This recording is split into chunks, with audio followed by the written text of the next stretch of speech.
सातारा जिल्ह्यातील ऐतिहासिक औंध गावच्या उत्तरेकडील डोंगरावर पारंपरिक श्री ज्योतिबा यात्रेला हजारो भाविकांची उपस्थिती लाभली।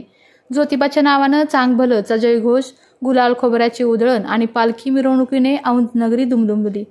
रात्री कुंभारवाड्यातील मंदिरातील उत्सव मूर्तींची पालखीत प्राणप्रतिष्ठा करून छबिना उत्सव साजरा झाला। त्यानंतर डोंगरावर विधिवत पूजन करण्यात आलं। पहाटे ज्योतिबा देवासह गणपती, काळभैरव, अंबामाता, चोपडाई माता, काशी विश्वनाथ यांचे पूजन झाले।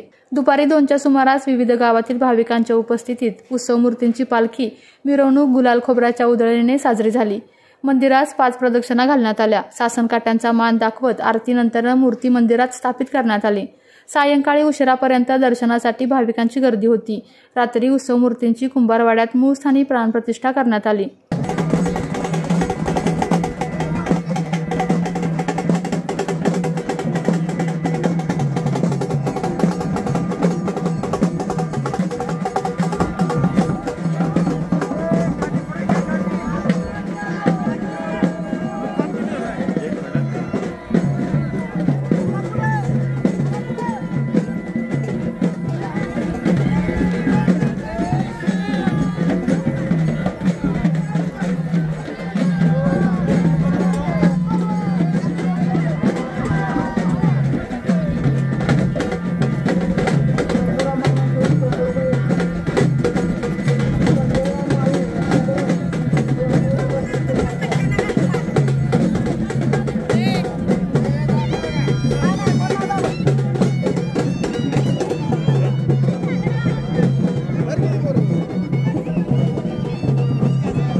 आपल्या तालुक्यातील जिल्ह्यातील बातम्या सर्वप्रथम पाहण्यासाठी आजच सातारा न्यूजला YouTube चॅनलवर सबस्क्राइब करा, लाईक करा, शेअर करा आणि बेल आयकॉन प्रेस करायला विसरू नका।